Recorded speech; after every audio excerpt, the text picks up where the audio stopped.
Yeah, so we'll begin this talk with a talk by Dr. Siddharth Narendran on a very exciting talk. He's doing some great work at Arvind Coimbatore, and it's been a pleasure to see him grow and work in this area.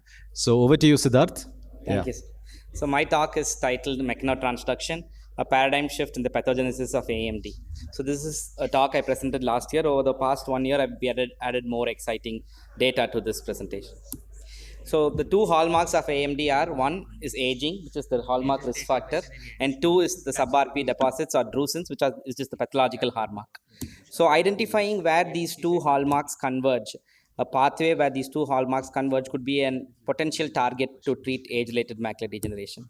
So the process is called mechanotransduction, was introduced 2 decades back, and they too play an important role in both aging and in disruptions of the extracellular matrix. So what is mechanotransduction?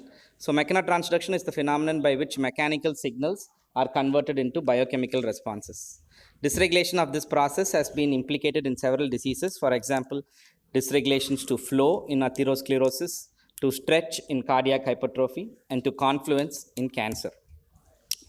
An RP being a confluent monolayer, what is the mechanical stimuli to which it is exposed? So cells also respond to changes in the mechanical stimulus of the substratum on which they sit. So cellular homeostasis is influenced by changes in the substrate stiffness and in the components. As we know, the substratum on which the RP sits is one of the pathological niches in AMD. So the RP, which usually sits on its basement membrane, comes to sit on these sub-RP deposits in macular degeneration. So our hypothesis was alterations in the mechanical properties of the Brooks membrane induced by these sub-RP deposits perpetuate inflammation and subsequent RP degeneration. How did we go about testing these hypotheses? First was to study what are the mechanical changes which are happening at the Brooks membrane in AMD. The second was to study what are the effects of these changes on the RPE. And the third was to study what is the signaling pathways and if we could identify any putative therapeutic targets. So the first part was to study the biomechanics of the Brooks membrane. This we did by using an atomic force microscopy. So we had 3 groups: early AMD, normal eyes, and geographic atrophy eyes. So these are all donor eyes with these diagnoses. So as this is again interesting, so we measured the Young's modulus using atomic force microscopy. So except the macular area, all other areas, the Young's modulus was insignificant. So the submacular region in geographic atrophy was significantly stiffer compared to early AMD or normal macula. So what is the functional relevance of these biomechanical changes? So this is a quantitative value. To understand what is the qualitative influence of this, so we plated RPE cells, human RPE cells, isolated from a single healthy donor, onto the Brooks membrane of 2 different eyes. One was a normal eye and the other was an eye with geographic atrophy. So and again we looked at the RP adhesion using scanning electron microscopy. So the white hyperreflective dots you see are RPE cells. As you can see here on the left bottom, RPE adhesion was significantly diminished only in the macular region in geographic atrophy, but not in the peripheral region. So excited by these findings, we then wanted to look at mechanotransduction. An analog I used to understand mechanotransduction is the microphone. So in the microphone, mechanical signals are converted into electrical signals, while in mechanotransduction in the cell, these mechanical signals are rather converted into biochemical signals. So here we are interested in studying the microphone. So the microphone is the instrument which is converting these mechanical into electrical signals. Similarly, mechanotransduction is the signaling pathway which converts the mechanical signals to biochemical signals in the cell. So again, mechanotransduction involves 2 main components. One is the mechanosensor and then the mechanotransducer. So this is again, we can compare it to the microphone. So the mechanosensor senses the changes in the mechanical stimuli and then converges into the mechanotransducers which act on these changes.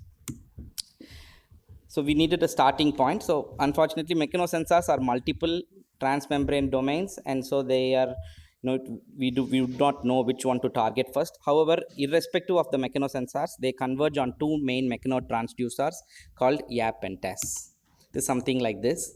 So we thought we will start with YAP and TAS and see if they play a role in macular degeneration and RPE cellular homeostasis. So again, any complex new hypothesis would require a triangulation of cell culture, human data, and animal model. So we started to study the effect of deleting these YAP and TAS expression in vivo and in vitro systems. First, in cell culture, the knockdown of these YAP and TAS proteins reduced RPE viability and increased RPE inflammation. And I think this is the most interesting data we have. We studied by conditionally knocking down YAP and TAS expression only in the RPE in mice. And these mice developed degeneration of the RPE as seen in these fundus photographs and in these optical coherence tomography images and in this RPE flat nodes. So this is the morphology of the RPE in these YAP and TAS knockout mice. And this is the morphology in AMD human donor rice. What was interesting is these mice also developed features of choroidal neovascularization. So this is the only animal model which produces both phenotypes seen in AMD. And now we believe that differential expression of these two proteins could be driving phenotypic diversity in AMD. So the next was to study the human data. So we looked at the expression of these two proteins in GA. As you can see here, RNA protein levels were significantly reduced in the RPE in donor rice with geographic atrophy. So what makes it even more intriguing is that there is this rare disease called Swainson's chorioretinal atrophy. And Swainson's chorioretinal atrophy, the mutation is in this mechanotransduction pathway, and RPE degeneration is the only pathological hallmark in this. So we were lucky to get a donor rice with Swainson's chorioretinal atrophy, and we looked at the mechanotransduction pathway, and it was affected similar in geographic atrophy. So this is our conclusion that the sub-RPE deposits disrupt normal mechanotransduction pathways, and this leads to decrease in the mechanotransducers YAP and TAS, resulting in RPE inflammation and degeneration. For the past 3 decades, identifying the components of the drusen and targeting them has been the predominant therapeutic strategy for AMD. We believe that this new hypothesis would create a paradigm shift in our understanding of macular degeneration, a shift from the existing biochemical hypothesis to a mechanochemical hypothesis. Thank you.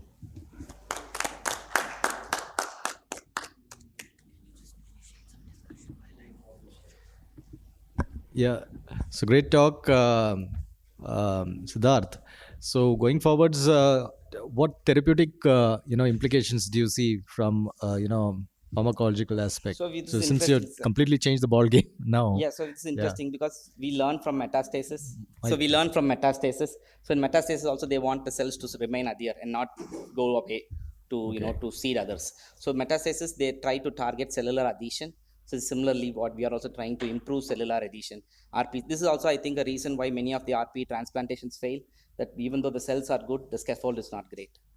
So we have to also target the scaffold on which the RPE lies. Any questions? Thank you, Siddharth. Exciting talk. So we'll move on to the next talk. Yeah, thank you all for coming to this IC, and it's a pleasure to have an august faculty here. And I'll just show you the intro. I'll start the intro. Can I have my slides, please? So basically, we all know that fundus signs are very invaluable in diagnosing various retinal and uveitis conditions. And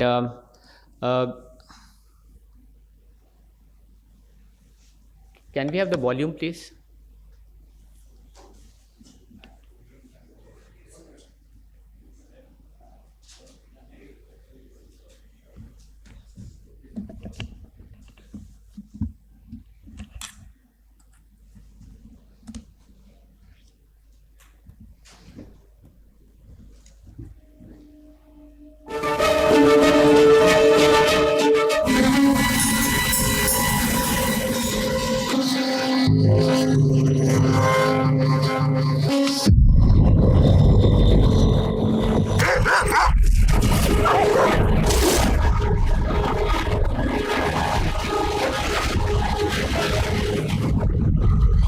Exercise for a football field.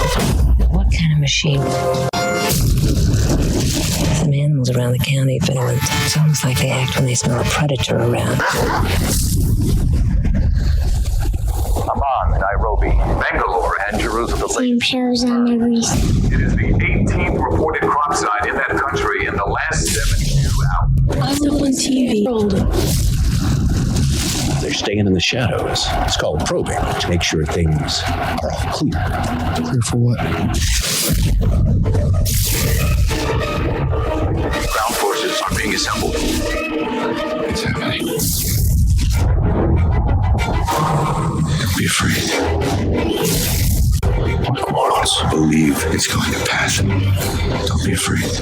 They're in the house. Here it comes. Be afraid.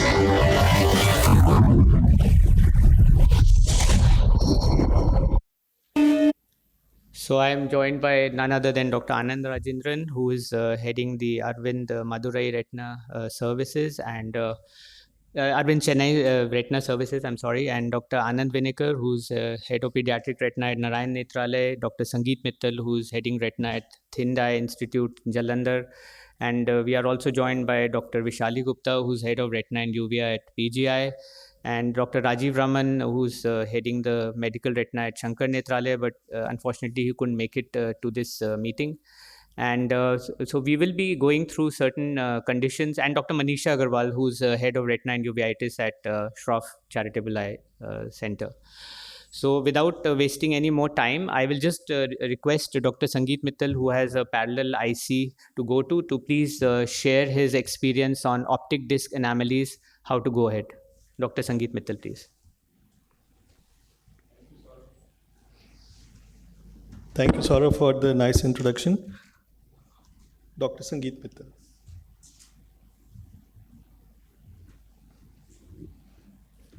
So my topic is optic disc anomalies. How do I proceed?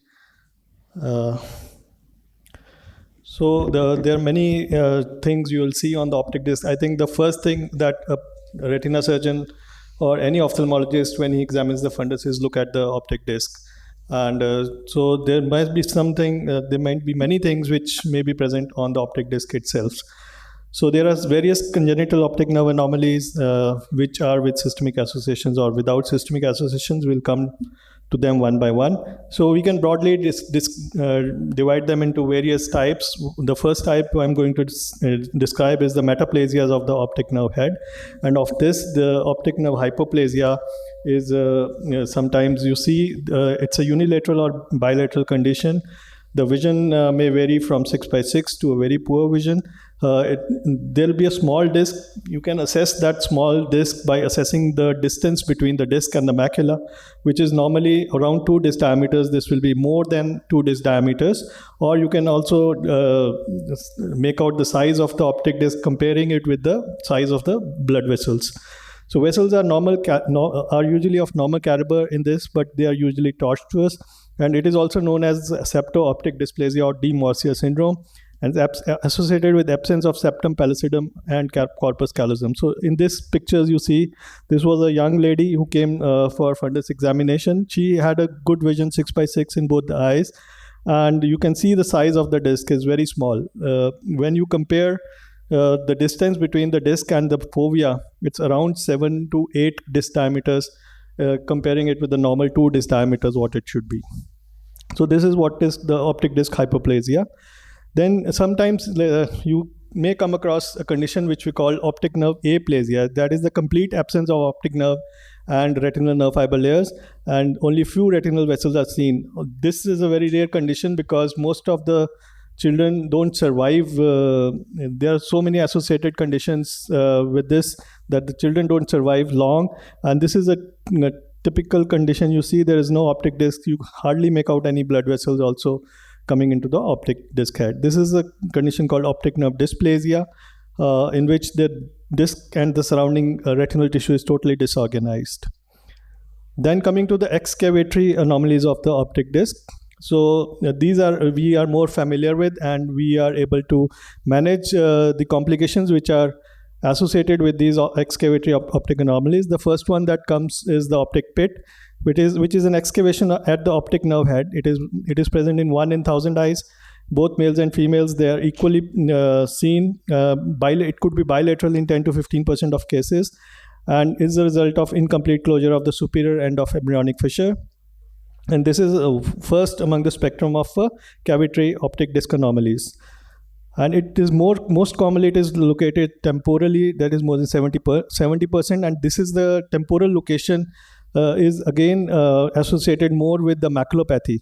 But you can find the optic disc pit, as you see in the other picture on the on the right hand side. The optic disc pit, instead of being central temporal, is central. But the closer the pit is to the margin of the optic nerve head, more are the chances of maculopathy. So Cronenberg syndrome is the association of pit with the central serous detachment, and 40 to 50% of these patients with optic pit ultimately develop optic disc maculopathy. It may be inner layer, outer layer, or both cases of the retinal layers. So I'll skip the treatment part. So coming to the next excavatory anomalies that we commonly see is the optic disc colobomas. Again, it is unilateral, most commonly unilateral. It could be rarely bilateral. Again, it's a sporadic. It is mostly associated with decreased visual acuity, and it may be associated with other colobomas like iris coloboma or choroidal colobomas. It may be associated with CNS malformations or chromosomal anomalies, or a syndrome which we call CHARGE, that is coloboma heart defects, corneal atresia, retarded development, and genital and ear anomalies, and other syndromes like Meckel-Gruber or golden heart syndromes. So this is an optic disc coloboma, which is a large disc with inferior excavation. And you see this optic disc coloboma can also be associated with the maculopathy. This was a 56-year-old female. Best corrected vision was 6/60, and there was a neurosensory detachment associated with this optic disc maculopathy. So in this case, we advised surgery, but the patient refused the surgery at first instance, but came out with a full-fledged retinal detachment a few days later, and then she agreed to undergo a surgery in this eye. And in this, we have to be careful in these conditions that the PVD induction has to be very slow, and the vitreous is very adherent to the optic disc margins and the coloboma margins, and it may lead to multiple breaks. And you see there is a communication between the vitreous cavity and the subretinal space. So this is just, I wanted to show that there is a communication. You treat this with making a ILM flap, stuffing the ILM flap, and then putting a gas inside, and this is post-operative. So another common, not common, but condition that you may come across is the morning glory syndrome, which again is a large disc with funnel-shaped excavation, spoke-like vessels emerging from the disc. There is an annulus of chorioretinal pigmentary disturbances around the disc, and there is a central tuft of white fibers, which is called glial tissue overlaying the disc. This morning glory can also have variants. This is the morning glory with the normal disc size. This is a morning glory with maculopathy. Again, all these excavatory anomalies can present with maculopathies. This was a very interesting case which showed contractions of the optic nerve head. So you see the morning glory disc presented in a contracted phase, the mid phase, and the expanded phase. And what happens is when you shine the light in the eye, the morning glory disc sometimes start showing contraction, pulsatory movements, and we were lucky enough to capture these movements in this picture. And this is the FFA we did in this patient, and you see the distance of the vessels which increases with these movements. But this is really not that rare. You have to see this. The morning glory appearance is very striking. You just see it, you label it, and you forget it. But you keep on looking at it, you may find some changes. Like in this patient, again, a 9-year-old female, you see the disc expanding, and another patient, 2-year-old female, again, the disc was expanding. So this is a patient with morning glory with maculopathy, which underwent surgery. And this is post-operative 6 months. So these excavatory anomalies presenting with maculopathy can be treated easily. Then there is a condition called Aicardi syndrome, in which this is an X-linked dominant, and there are lacunae, chorioretinal lacunae present in and around the optic nerve head. So this is a very rare condition. Patients usually don't survive the first year of life. Again, you can have a megalopapilla or the large disc without any coloboma, or you can have a posterior staphyloma, which you have to differentiate from the morning glory syndrome. In this, the whole disc is drawn inside the staphyloma. Especially if it is a type 3 staphyloma, you have to differentiate it from the morning glory disc. Some miscellaneous conditions include the tilted disc, which is again, it is common in especially in myopes. And this is a small disc, oval or D-shaped, and it could be both horizontal or vertical. The tilt could be both horizontal or vertical, and it is associated with a halo around the disc on one of the sides. These are the myelinated nerve fibers which can be seen along the optic nerve head. These are feathery. They have white colored feathery margins, and these could be small or they could be very extensive also. And these myelinated nerve fibers can be present peripherally also, not associated with the optic nerve head. Now coming to the raised lesions of the optic nerve head, this is the exposed drusen on the optic nerve head, and you can see those drusens present coming out of the optic nerve head, and these may be buried also, then it is very difficult to differentiate, but exposed drusens you can easily make out these yellow lesions coming out of the optic nerve head. So this is a Bergmeister papilla, or the persistent hyperplastic primary vitreous, which has remained. It has not gone away, and you can see it is just pH, what you can call a PHPV over the disc, and it could be extensive also, like in this case. Then coming to the optic disc hematomas, this is a patient with optic disc astrocytoma. You'll see a sugary lump, not only over the optic disc, but any part of the retina it could be found. Or this is a patient with a angioma over the disc. This is a retinal capillary angioma present over the disc, and this patient, you see there's an immediate filling and early emptying while doing the FFA. This patient was treated with photodynamic therapy and showed a very good result 3 months after photodynamic therapy. These are the racemose hemangiomas, or what we call the worms inside the eye. You can see like serpents. The vessels are dilated and arising from the optic nerve head, and the difference is that in the angiomas you will have a tumor before the two. This is a direct communication between the two vessels, which are the arteries and the veins. So we can have optic nerve melanocytomas, which are pigmented lesions lying over the disc. Again, they could be very small to very large in size. This is another patient. They had this pigmented lesion around the optic nerve head. This is again a rare condition which is associated. Usually you see these CHRPs in the periphery, but you sometimes can see in the peripapillary region also. So thank you. These are the various optic disc conditions you should be able to differentiate amongst. Thank you so much, Dr. Sangeet, for extensively covering the optic disc anomalies. And in the interest of time, I think we'll take questions in the end, and we have some very lovely talks, ahead. And I would like to invite Dr. Anand Rajendran, who is head of retina at Arvind, Chennai, to speak on macular subretinal fluid. Is it CSR?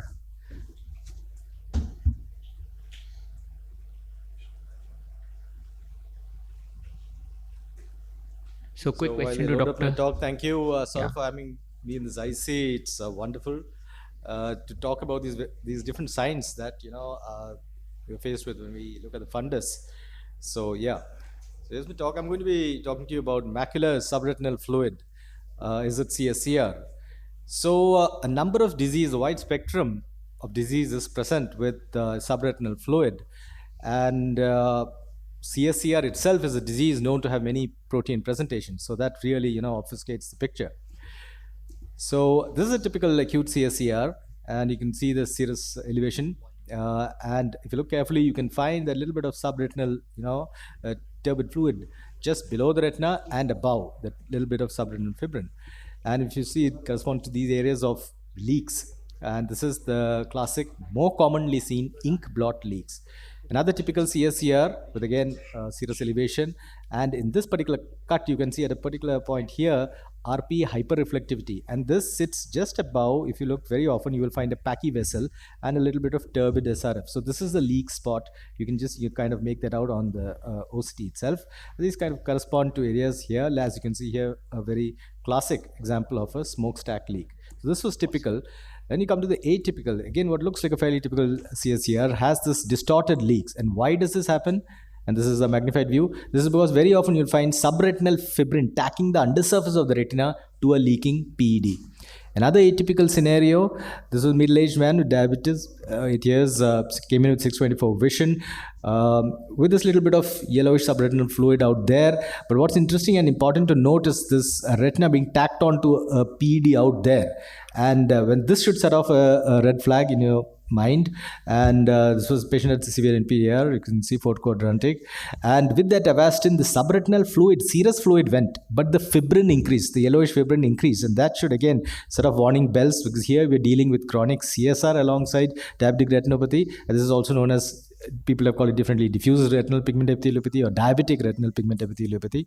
So this patient 2 weeks later came in, and the angiogram showed this diffuse bizarre leaks and further increase in subretinal fibrin. Patient was counseled for PDT, but opted for conservative management, perhaps because the vision was fairly good.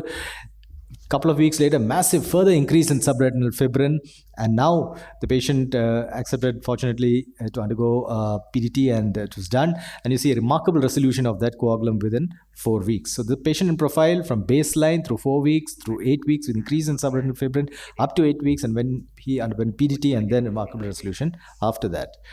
Now, this is an example of chronic CSAR with pachychoroid. Note here the massive cavitary pachy vessels, as you can see here, has had subretinal fluid. Patient was quite symptomatic. Patient was only 618. You can see the leaks on the angiogram, and then with just stress relief, that fluid went, and you can see these huge cavitary pachy vessels in relief even better.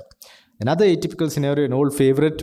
This is a case with a multi-pronged complex RPE rip here with massive subretinal fibrin and an inferior massive bullous retinal detachment. OCT at different levels shows interesting things. At this level, here you see vacuolated subretinal fibrin, which is why this little grayish lesion here. And at this level here, you see that massive RPE rip. There's discontinuity of the RPE. And at the fovea, there's minimal subfoveal fluid, which is why the vision is fairly good. And the angiogram shows this to be a complex multi-pronged RPE rip, and the choroidal fluorescence showing up as in the form of a white lizard, you might like to call it. And as the angio progresses, you can see the tail of the lizard is on fire. It's leaking out here, and there are some extrafoveal leaks too, all of which intensify as the angiogram progresses. Autofluorescence reverses the color inversion, and the white lizard becomes a black one because of the lack of autofluorescence, absent RP. And post TTT to the leaks, you can see a fairly dramatic resolution, and the montages show the same too. Another atypical scenario here, a case with massive inferior bullous detachment with extramacular subretinal fibrin out here, and a skytic macular detachment. And inferior, you see this area of neovascularization with a lot of subretinal precipitates. In fact, there's shallow CDs also here. And in another area, again, the neovascularization and the subretinal precipitates lining the vessels, almost mimicking vasculitis. And the leaks on the angiogram in the posterior pole and in the periphery. This is common to see. This, if you look carefully, you might find these in patients with chronic bullous RDs will have peripheral capillary non-perfusion, and that has led to the extensive neovascularization. Neovascularized, the iris was also seen in this complicated case, and the patient underwent TTT to the leaking spots as well as Avastin a day later. And you see the macula became flat. A month later, the NVI has got wiped away, the regression of the extramacular exudation, and the quiescence of the angiographic leaks. And this was something we published a long time back. CSR can also mimic other diseases. It commonly mimics choroiditis. As you can see here, one look, one might be forgiven for thinking this choroiditis, but the angiogram comes to the rescue. You can see that leak and the snaking out of the leak because of the fibrin. And it also can mimic CNVM, but the angio again shows you the point leak increasing, giving it away as CSER. Now, other diseases, as I said earlier, can masquerade as CSER. Here, serous fluid, the giveaway is a little dot of hemorrhage, and this is actually a case of polypoidal choroidal vasculopathy with branching vascular network and polyps at the termini, and you can see those thumb-shaped PDs too. Again, serous macular detachment, but actually, if you look at the fundus very carefully, there's an optic disc pit there, and Sangeet just spoke about that too. Another key interesting case, a young female who came in with acute loss of vision in one eye. As you can see, massive multifocal serous detachment, otherwise normal. The OCT shows something dramatic, multilobulated subretinal fibrin and attacking the undersurface of the retina, pulling up the RP in the form of conical PDs. So when you see these conical PDs, this is not CSCR. You can be fairly sure that this is inflammation you're dealing with. So that is important, that conical PD, and the sign is also known as the aqueduct sign. Okay, and the angiogram shows something remarkable. You can see that actually there are point leaks, so makes the picture even more confusing. You're even still thinking of CSCR. But the giveaway here is that disproportionate large area of hypofluorescence, showing a disproportionate amount of serous fluid for the amount of the leaks. And you can see that very clearly on the IC, late phase ICG, hypocyanescence. So this is a giveaway that this is actually posterior scleritis, as the B scan clearly shows. And with steroids, all that subretinal fluid and the fibrin just melted away. Another case which looks like CSCR with subretinal precipitates or AMD, dry AMD. The OCT shows you at this level, at level A, a little bit of subretinal fluid. At the fovea, subfoveal fluid, a little more. But at level C, you see this little flocule, subretinal flocule. So this should start you thinking that there's something different. Angiogram shows something remarkable. This is an important negative sign. There's nothing going on here. There's no leak. It is the autofluorescence will show you that this is adult onset fovea macular vitelliform dystrophy with lipofusion-laden material flowing out. Another case which looks like an inferior teardrop tract is actually a dome-shaped maculopathy with these diffuse leaks, and once they were treated with TTT, they just went away. Another case which you may think is a clear case of CSCR with that leak, but actually if you look more carefully at the OCT, this is a focal choroidal excavation, and with PDT that resolved. So we now know and we believe that focal choroidal excavation is a form for a stay of CSCR. So in summary, central serous chorioretinopathy is a common macular disorder, has protein presentations, and recognizing these various manifestations and distinguishing them from other serous exudative maculopathies is often the most challenging step in their management. Thank you for your time.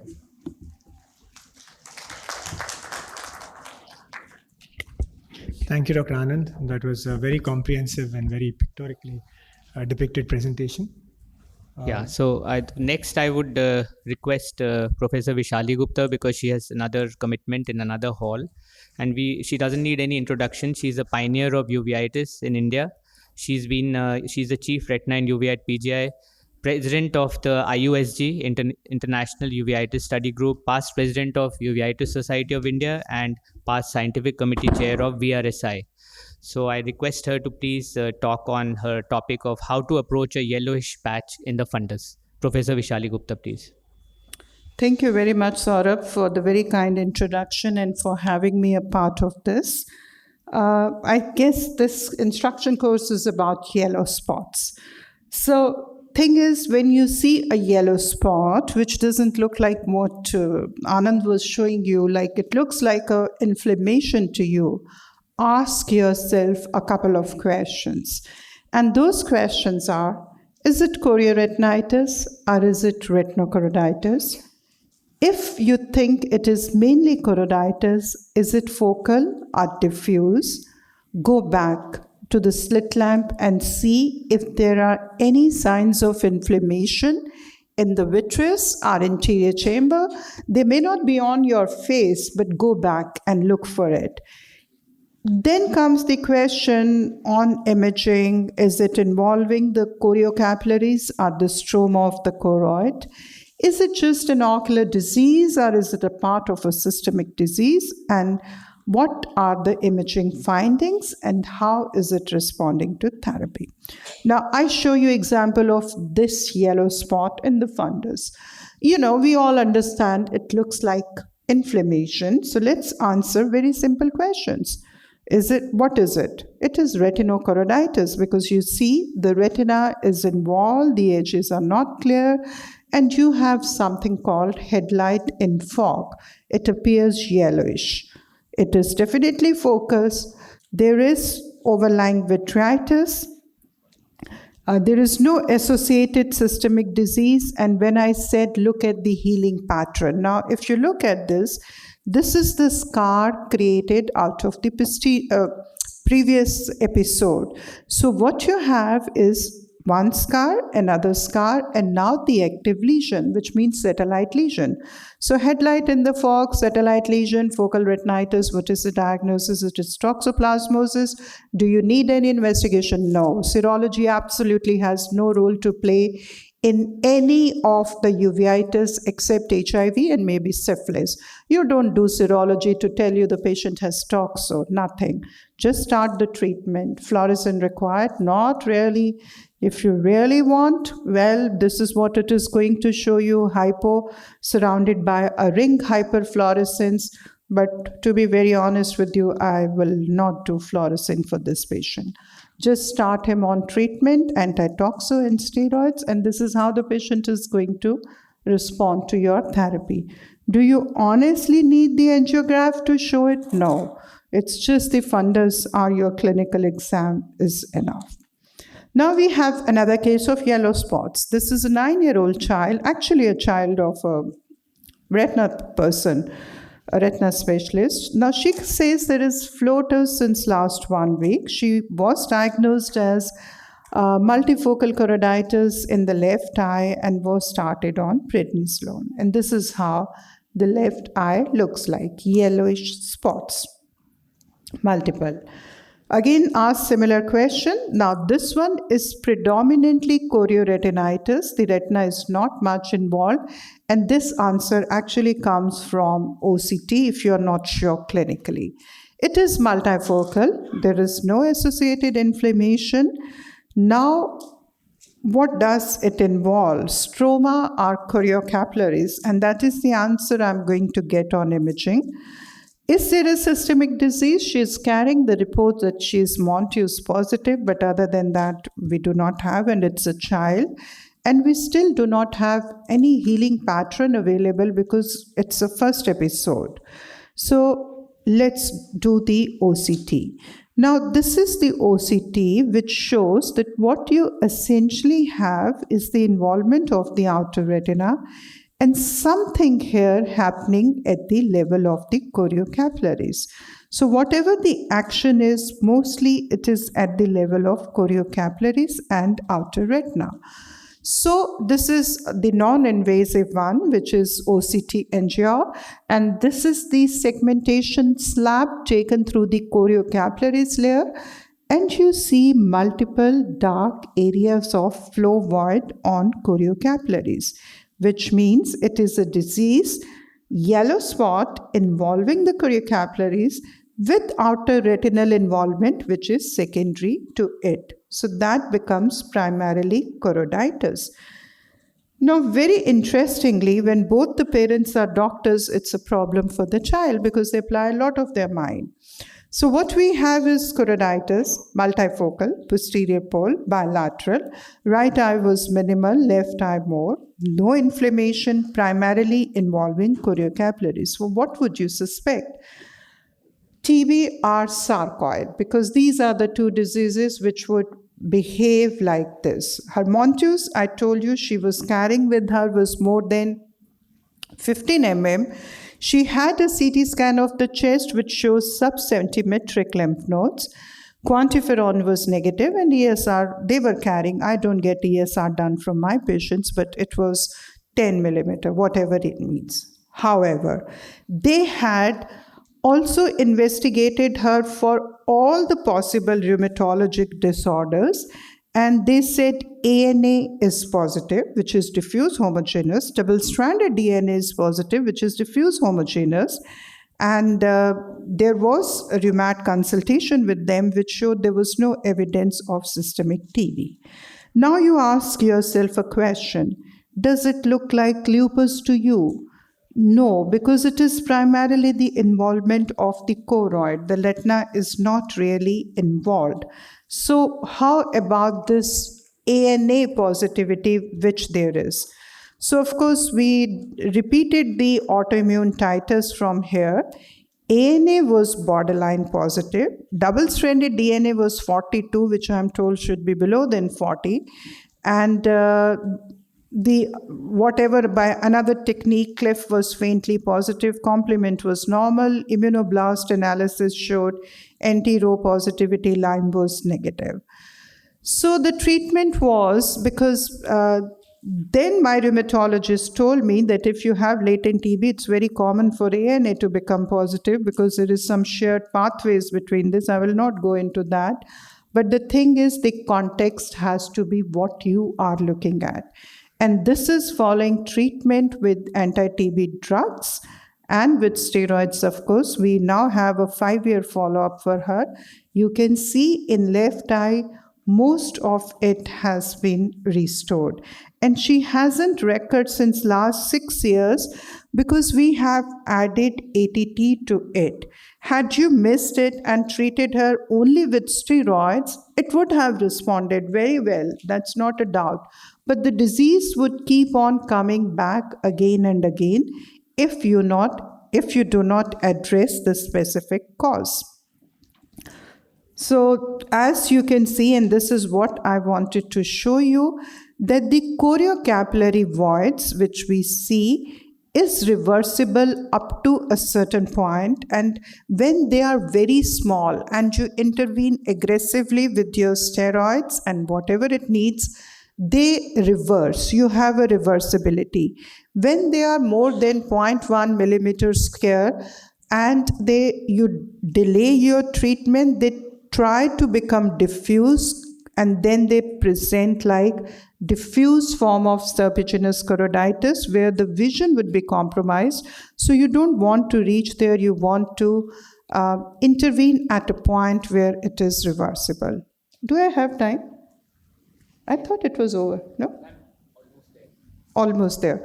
And the last one here is, these are the yellow spots, again multiple one, but when you do your ICGR, you see the diffuse thickening of the choroid even without doing ICG.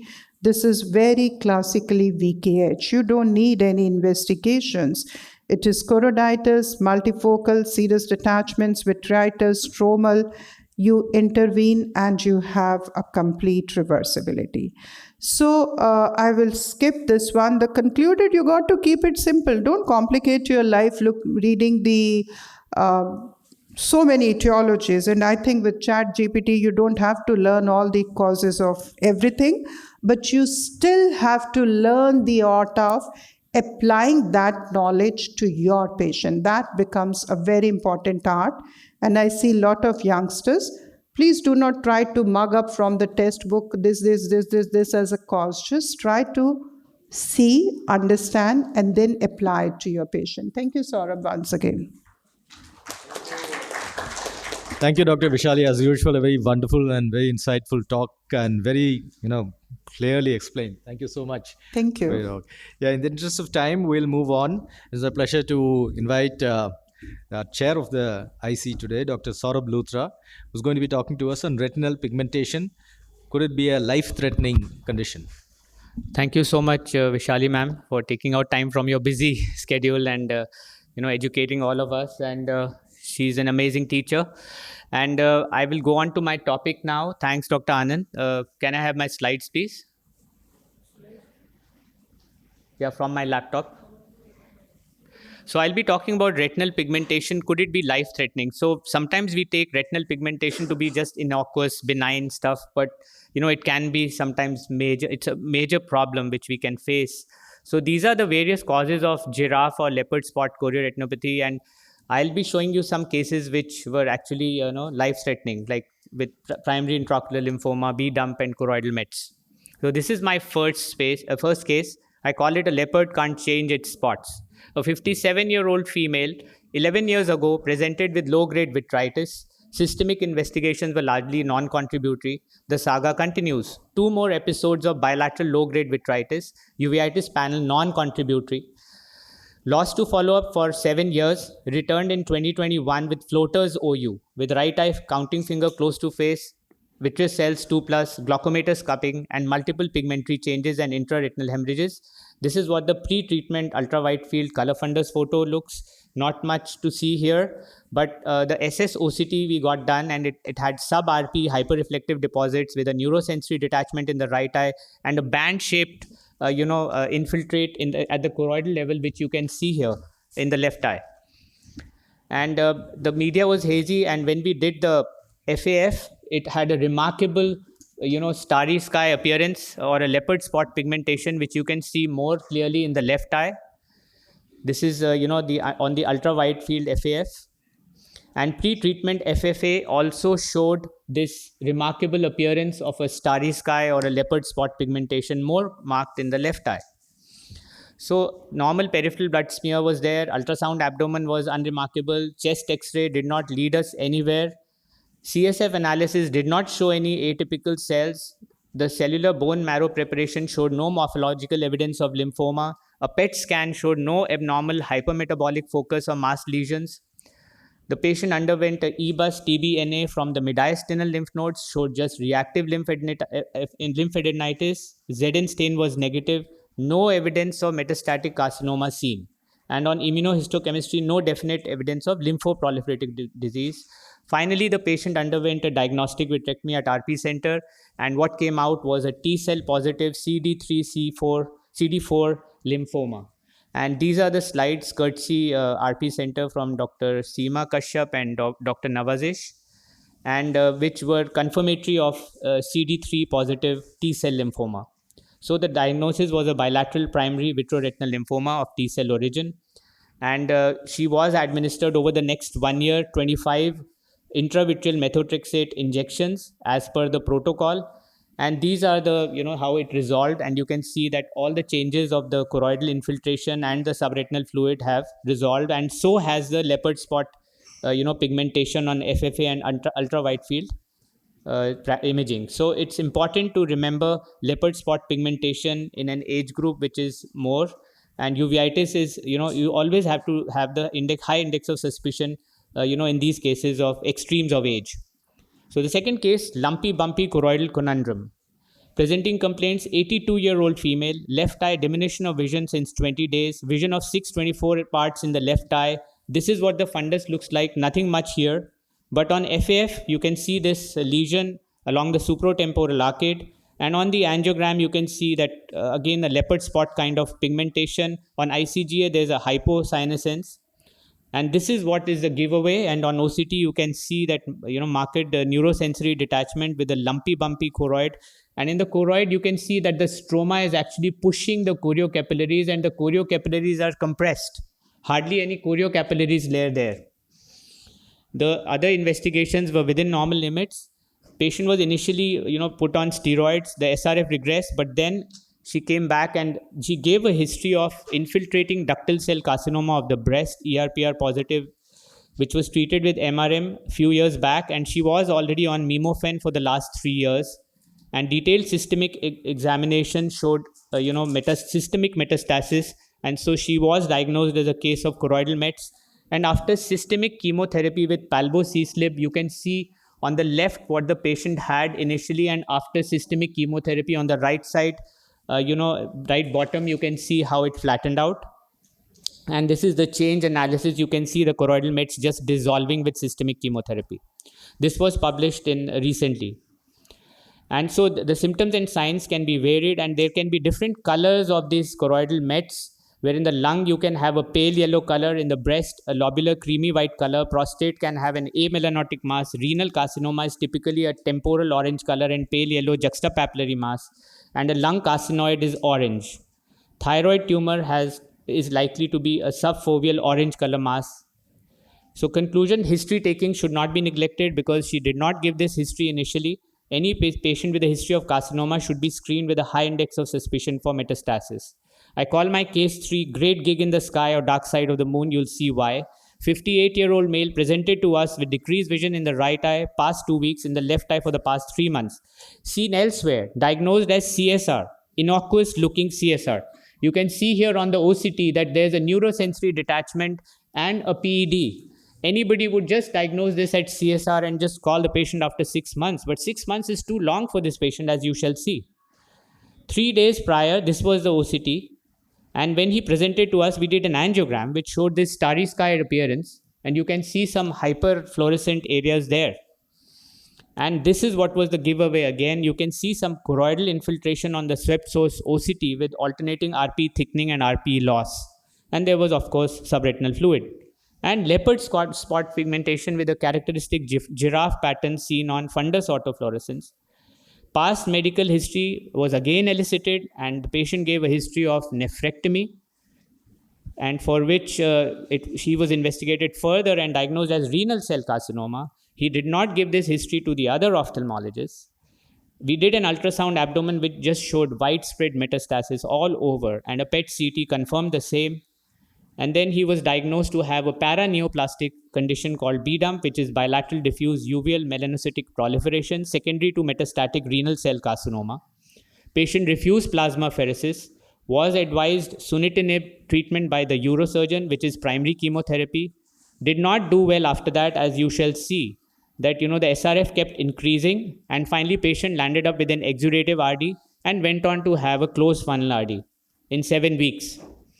3 months post initiation, patient had NVI with NVG with a lost eye, and the PET CT just confirmed widespread metastasis. Patient refused external beam radiation therapy, was put on second line chemotherapy with everolimus, but finally was lost to follow up. This was recently published as well. So B-dump is a rare entity. It's a paraneoplastic syndrome. Ocular signs precede systemic manifestations by 3 to 12 months. These are the 5 cardinal signs which were described by Gass, which are multifocal, faint, round or oval red, subretinal patches, leopard spot pigmentation, multiple slightly elevated pigmented or non-pigmented uveal melanocytic tumors, exudative retinal detachment, and rapid progression of cataract. It's a hallmark of a grave systemic condition. We need a high index of suspicion. Important to look into systemic details, especially with patients presenting with apparently innocuous findings such as CSR, and diagnosis of occult primary malignancy can be challenging. My last case, a double trouble. So yet another lumpy bumpy choroidal conundrum.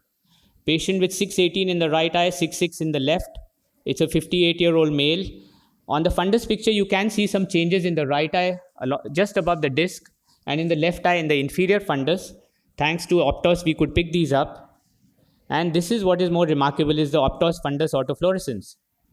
And on OCT macula, we again have, the obscured choriocapillaries layer with a lumpy bumpy configuration, and SRF with shaggy photoreceptors and speckles, which are very characteristic of metastasis.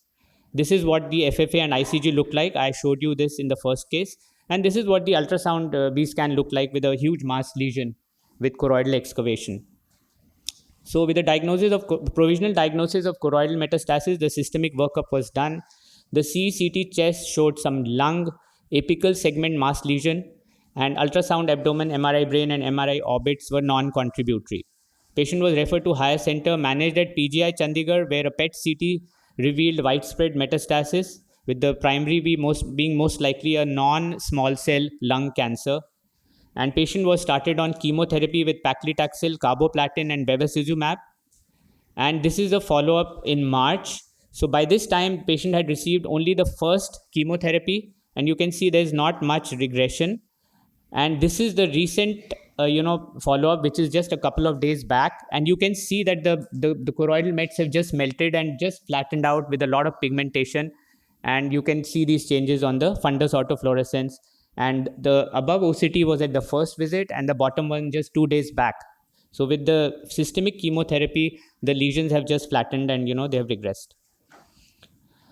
So this is the serial change analysis. So just to conclude that with the high index of suspicion, all these cases of pigmentation apparently which is innocuous retinal pigmentation can have a grave systemic underlying disorder which needs to be managed.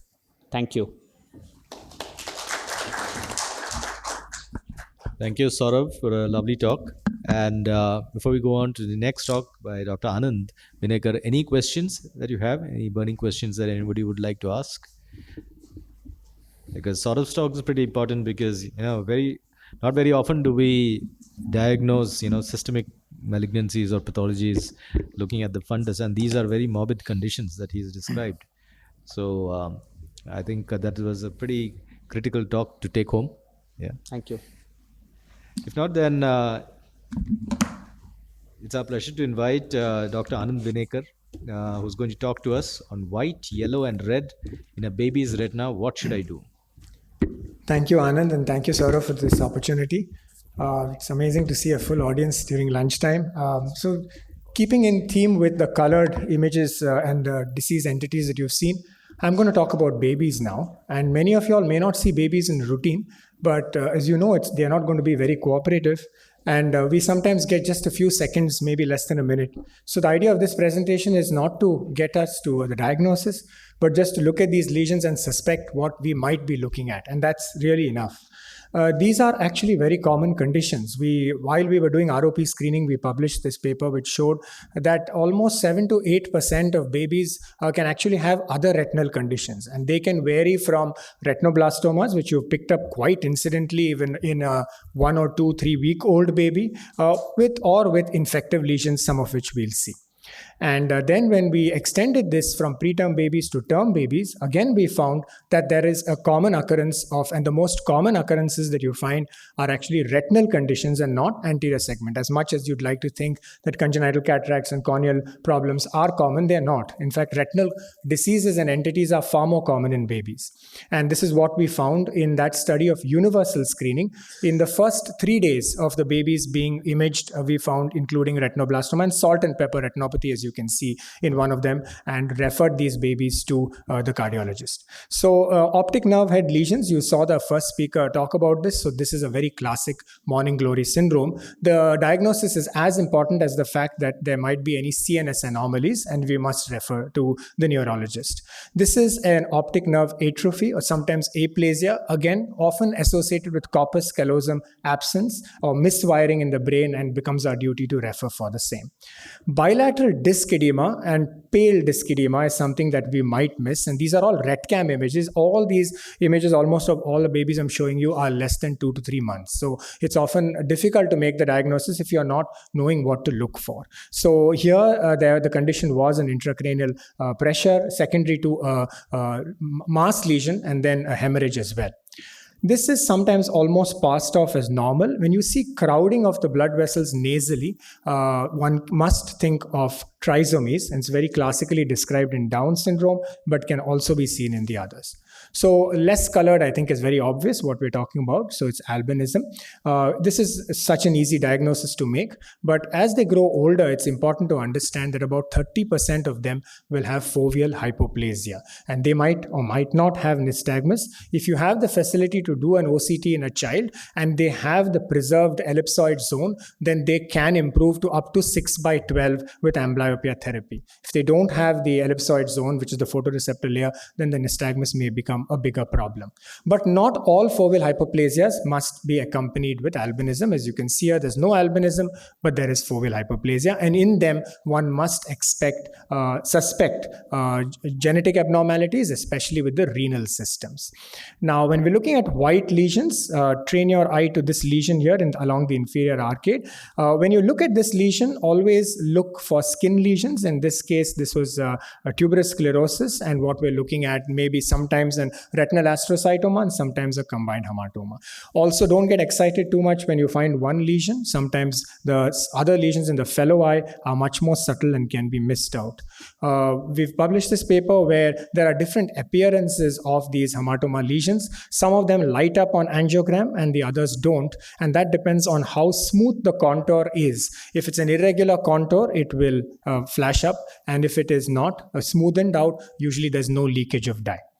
Of course, this is a cherry red spot. So often the pathology is not the spot itself, but the pallid edema, a pallid retina just around it. One must again refer these babies to a neonatologist. This pale white lesion now is still going on white. This white lesion was actually seen in a little slightly older child, a 2-year-old child who had nephrotic syndrome, and this is a procoagulative disease. And this child had a combined retinal artery and a vein occlusion, went from PL vision to 6/12. And if you go back to the image, it's because of the partial sparing of the cilioretinal artery distribution. And this was because it was picked up so early, low molecular weight heparin, and of course reversal of the nephrotic syndrome was done, and the child regained very, very useful vision. But sometimes these white lesions are more innocuous. They might look small, like here. They might look around the vessels, and you might tend to miss it. And a lot has been said about retinitis and retinochoroiditis in the previous talks. So it can happen in children as well. It can happen in infants as well. And in this case, we found that what was looking like a very innocuous case of small segment of retinal vasculitis was actually a large fungal abscess sitting on both kidneys and secreting candida in the urine. This has a very high morbidity, very high mortality. Fortunately, because of a clinical suspicion, the child was treated with intravenous amphotericin on time, and the child made it alive with very good sequelae. So what you sometimes see in the retina can actually save the life of a child, let alone the vision. Going now to yellow lesions, it's obvious that the yellow lesions will be exudates. You saw a lot by Dr. Vishali Gupta there. Now these, when you see them in the posterior pole, always look at the periphery, and not all of them will have the telangiectasias. So I know we are thinking of Coates disease, and also remember that Coates doesn't always happen in male. There are sufficient female children who will have Coates, and sometimes Coates can also be bilateral. But when you see bilateral Coates, one must rule out familial exudative vitreoretinopathy. At least in southern India, from Karnataka at least, the consanguinity is extremely high, and we see this very commonly. So when you look at exudations in the center and in the periphery, and this is a female baby, it can still be Coates. Now, quiescent Coates is a big mimic. The exudation is all gone, but the telangiectasias have broken off. Sometimes they are treated, sometimes it's spontaneous. But what you're left behind is with some amount of cicatricial changes. And if you look carefully, you will see the localized dilated nodes here, and that's what helps you make the diagnosis. Red lesions, it's very obvious we're talking about blood. Now, retinal hemorrhages are the most common causes or most common findings in a baby. And probably you already know that normal vaginal delivery is 12 times higher chances of having retinal hemorrhages than C-sections. And that's because of the more controlled outlet that happens in a C-section. This is not to propagate C-sections, but it's important to ask for the mode of delivery when you're looking at these conditions. This has got a classification called EGGIS, E-double-G-E, EGGIS classification grade 1, 2, and 3. And it is the third grade that can be amblyogenic. So if it is a very large hemorrhage in the macula, more than 1.5 to 2 disc diameters, and in the center, then maybe one needs to follow. But when you have white-centered hemorrhages like these, then obviously you know, classically we've learned in postgraduate entrance exams that it's subacute endocarditis. Well, that's the least common condition. The most common condition is actually anemia, and then sepsis, and then necrotizing enterocolitis. And these are the more common conditions that we see, at least in our country. Yes, endocarditis is one of them, but that's really not that common, but it's good to suspect that as well. When you look at intracranial bleed, any instrumental delivery, was forceps used, was it a difficult passage of labor? These are all important. And when you get a yes on that, please try to examine the retinal periphery. As you can see here, this is classically called dehemoglobinized blood. And this means that there was blood, sometimes at multiple planes, like a Terson syndrome, preretinal, intraretinal, subretinal. And when they go away, they leave that pigment. And that's a hallmark that you might be able to pick up even if there's no blood. These choroidal lesions, sometimes they are smooth, and then you can think of them as a vascular lesion, and this could be a choroidal hemangioma. But sometimes, especially when they are lumpy, they're irregular, they are unequal, they're non-symmetric, and if you're seeing it in a sick child, this really is like a metastasis. And this could be a metastasis of cancer. This could be one of infection as well. So one must rule out a systemic condition and work with a neonatologist.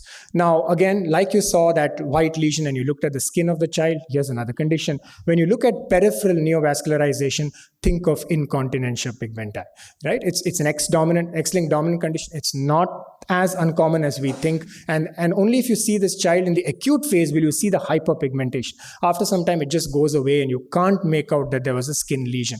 But this, you can really preserve the retinal function. If you diagnose the peripheral neovascularization, like we have seen here, if you do laser timely, these babies will not detach, and often otherwise they go bad. Racemose, as we've seen in the previous talk, are almost always associated with CNS abnormalities. Again, becomes an important to refer to the pediatrician. Now, all colors put together. So we did white, yellow, red, and now what if there are many? Now, most commonly when you look multiple colors, you'll see a little bit of black, which is basically RP, hypertrophy. You see a little bit of yellow, which is exudation. You see red, which tells you it's an acute problem. And then you see white, which is either sclerosis. You're either dealing with a dystrophy or a uveitic condition. So it's fairly simple now. So So again, logic will tell you that dystrophy is usually symmetrical and may be associated with visual problems, but not so if you're looking at a pre-verbal child, as I'm trying to show you here. Or if you see these asymmetric lesions in the periphery, then you might actually be dealing with uveitic conditions, and especially if it is asymmetric. MPPC, these are all again fairly rare syndromes, and the full form is there, and that's often associated with CNS abnormalities. And never be happy with just a normal looking posterior pole. Yes, it is easy to see children in the posterior pole, but if you can look at their periphery and you see old subretinal changes, you're actually picking up quiescent uveitis, which sometimes might need a workup because you don't want a recurrence. And the fellow eye of the same baby that I just showed you in the periphery is this. So now this tells you this is burnt out uveitis. So burnt out uveitis, if you've picked up just a few weeks back, it would probably look like this: full-blown occlusive retinal vasculitis. I'm just going to end with a few of the more common conditions that we expect children to have: a falciform fold, which is very classical of familial exudative vitreoretinopathy. And again, as the name itself says, there has to be exudation, there has to be vitreopathy, but doesn't have to have both together, but look for them. And then this, of course, the most common condition we deal with in our country, retinopathy of prematurity. And nowadays we have aggressive ROP. There's a whole instruction course on that, so I'll skip. To summarize, how whenever you look at a baby, get a quick view of the posterior pole, take a systemic history, try to see the periphery, and there are instruments that help you look at the periphery even if it's not imaging.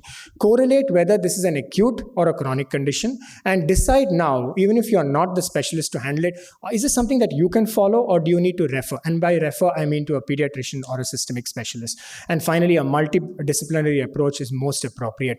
Document all the time. Don't jump to a diagnosis. That way you will block your mind off. Always describe what you're seeing, because in a baby, these signs will change. Thank you. Thank you, Anand. Again, a fantastic talk, very comprehensive. So, just a quick question before I invite our next speaker, Dr. Manisha, over. How dependent are you on only RETCAM images? Are these wide field images, especially those in the periphery, possible with other alternative cameras? Personally, I'm extremely dependent on wide field imaging, but it doesn't have to be the RETCAM. We have the Indian Neo camera as well, and there are others also in the market. Mostly for documentation, especially when we're looking at acute or a chronic condition, I guess imaging works. But if you don't have a camera, you can still be quite verbose in your description and put it down on file. That's also good enough. Yeah. Thank you. So it's my pleasure now to call an old friend, Dr. Manisha Agarwal, and invite her to speak on retinal hemorrhages and exudates, DR or something else.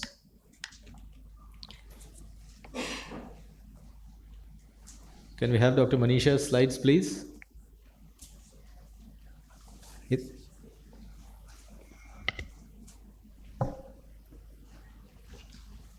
the meanwhile, if anybody has any questions.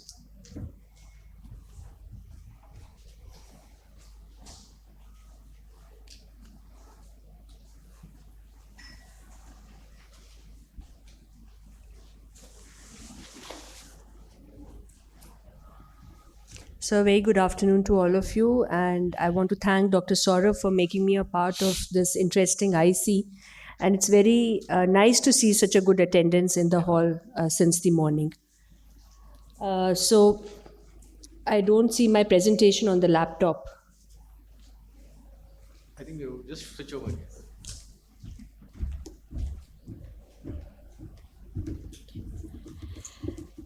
So retinal hemorrhages and exudates, DR or something else. So this is a very common fundus picture or the clinical signs that we see in our day-to-day clinic. We see hard exudates, we see the red-colored hemorrhages, and the most common thing which comes in our mind, of course, is diabetic retinopathy. So when we are seeing this, we think whether we are dealing with diabetic retinopathy or something else, and yes, this question should come in your mind, and do not assume that every case which presents like this is in fact diabetic retinopathy. So when we diagnose it as diabetic retinopathy, of course the patient will have in 90% or majority of the cases a history of diabetes, but sometimes you may have an undiagnosed diabetic patient who may be presenting for the first time to you with diminution of vision. So you have to get that patient tested and rule out the presence of diabetes in your patient. Often, a diabetic patient will have a bilateral involvement. And of course, there will be presence of other signs which we all are very familiar with, suggestive of either non-proliferative diabetic retinopathy or proliferative diabetic retinopathy in the form of retinal neovascularization, vitreous hemorrhage, tractional retinal detachments, and so many other signs which we have been reading since our post-graduation. The other thing that should come in our mind is hypertensive retinopathy. And of course, here again, majority would have a history of hypertension, but you may be dealing with a small section of patients who may not be aware that they are actually suffering from hypertension. There will be patients, when you ask them, do you have hypertension? And they will say, no, we don't have any hypertension. But in fact, they were diagnosed with the hypertension in the past, they were put on treatment, and on their own, they have stopped taking the medication. So basically falling into a non-compliance patient with antihypertensive drugs. And then, of course, the patients who are not aware of it.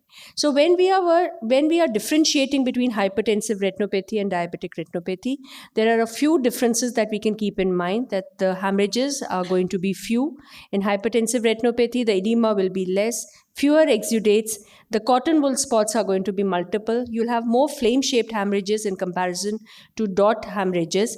And there will be visible abnormal retinal arteries which are going to be involved or having changes. In comparison to DR, where we are going to find multiple hemorrhages, extensive edema, lot of exudation, fewer cotton wool spots, fewer flame-shaped hemorrhages, and we will also be having the involvement of retinal veins and capillaries in comparison to arteries, which are more commonly involved in hypertension. Now, another diagnosis which you can make again is any kind of a venous occlusion. So we have a branch retinal vein occlusion or a central retinal vein occlusion. And again, you are going to be having the patients presenting with hemorrhages and exudates. And when you do a fundus fluorescein angiography, you can find these typical capillary non-perfusion areas. And when you do an optical coherence tomography, you would find that the edema is following the vertical line and is going to be restricted more on one side, and the other side is going to appear to be quite normal. And this is a patient with CRVO where that vertical line is not going to be respected. You're going to have edema on both these sides. And these patients, of course, are going to be presenting with more extensive capillary non-perfusion areas, more extensive hemorrhages, more diminution of vision. And on OCT, they can present with cystoid macular edema accompanied with neurosensory detachment. Macular BRVO is another entity which we should keep in mind, where you will have a very small section of the macular area involved with hemorrhages and with exudates. And very classically, when you're going to do a fundus fluorescein angiography, you will find that there is this diffuse leakage which is limited to a very small area in the macula. And again, you can very much keep this in the differential diagnosis of hemorrhages and exudates in the macular area. Now, IJFT is another diagnosis or a differential diagnosis when you are seeing a patient with hemorrhages and with exudation. And how do you diagnose it? You will have a subtle whitening around the foveal area, which is very well appreciated when you do an indirect ophthalmoscopy. And when you do a fundus fluorescein angiography, you will find that there is this capillary leakage which is going to be surrounding the fovea. So this again is very classically found, and sometimes we may misdiagnose it as a diabetic retinopathy because there is a more occurrence of IJFT in patients who are having diabetes. Now, this is another picture where you are finding exudation, you're finding hemorrhages, but you're also finding something like a very extensive subretinal hemorrhage covering the entire macular area. So this is a patient having retinal arterial macroaneurysms, and when you do a fundus fluorescein angiography, you are finding that there is hemorrhage which is very much there in the subretinal space, but this is an entity which can have hemorrhage at various levels. It can be subhyaloid hemorrhage, vitreous hemorrhage, retinal hemorrhage, subretinal hemorrhage. So it is a good idea where you can do a fundus fluorescein angiography and you can identify these macroaneurysms and subsequently treat them with laser photocoagulation. So this is one patient where we went ahead, gave an anti-VEGF and focal laser, and you find that there is a beautiful regression of the macroaneurysms and quite a good clearance of all the edema and the exudation. Now, this is another differential diagnosis where we have an elderly patient, 60 years old female patient with complaints of reading vision problem for last 2 months. And in the right eye, you have multiple soft confluent drusen's. Now, this is a very typical diagnosis, which we all see in our day-to-day clinic, where you are having some membrane-ish kind of lesion in the central area. You have hemorrhages, you have drusen's, and you have a lot of other things such as, on this photo you may not appreciate, but they can be a presence of subretinal fluid pocket also. And when you do an octa, you can find this neovascular network. And when you do a OCT, you may find this bumpy appearance of the RPE with an occult CNVM and also having an accompanying pocket of subretinal fluid. So this is a typical diagnosis of choroidal neovascular membrane. Here, of course, it's secondary to AMD, but you can have it secondary to multiple other causes, which I'm not going to get into the details. And these patients, of course, would need an urgent anti-VEGF treatment. Now, this is a 45-year-old female patient with a history of fever 2 months back. And what you find is, and apparently she was a mother of a doctor who was doing her post-graduation, and she was very troubled because she said, my mother just had a viral fever and I don't know why she's having a drop of vision. So what you see is hard exudates again, which is like in a fan shape. You see cotton wool spots. You again see a lot of hemorrhages. Now, please don't confuse this because this patient was a diabetic, but you have to learn to differentiate the fundus picture that it is not a diabetic retinopathy. You don't see the typical features of a diabetic retinopathy over here. So we did an OCT and this is how it looked. The investigations were ordered and including a Weil-Felix test which came out to be reactive. So both eyes we diagnosed it as a fever retinitis patient and the patient was put on prednisolone along with doxycycline. And both the treatments were started simultaneously. And this is how the patient responded. She came with a 1/60 vision to us, 6/60 and 36 vision. And this is the timeline. After 1 week, she had improved to 636, 624. And after 2 weeks, she had improved to 618 and 18. And you see that there's a beautiful resolution of all the lesions. The left eye also responded very well to the treatment. This is my favorite topic, a 21-year-old girl. Sudden painful diminution of vision in the left eye for last 10 days. She had a history of typhoid fever 2 months back, which again is a misleading history. The right eye was absolutely normal and the left eye had a vision of counting finger close to face. And this is how the fundus picture was in the left eye, where you do find some element of vasculitis. There is a yellowish lesion sitting on the optic nerve head with a large lesion sitting in the macular area with these typical hemorrhages, what you are seeing overlying this huge granuloma. And this again is very classical of a tubercular granuloma. And when you do an OCT, you are able to appreciate a huge choroidal bump suggestive of a tubercular granuloma with an accompanying pocket of subretinal fluid. So these are the various things that you have to keep in mind, and this is a very exhaustive list of all the differential diagnoses that should run through your mind. But I think you have to be very selective, keeping the entire picture of the patient and then coming down to at least 4 to 5 differential diagnoses when you're seeing a patient with retinal hemorrhages and exudates.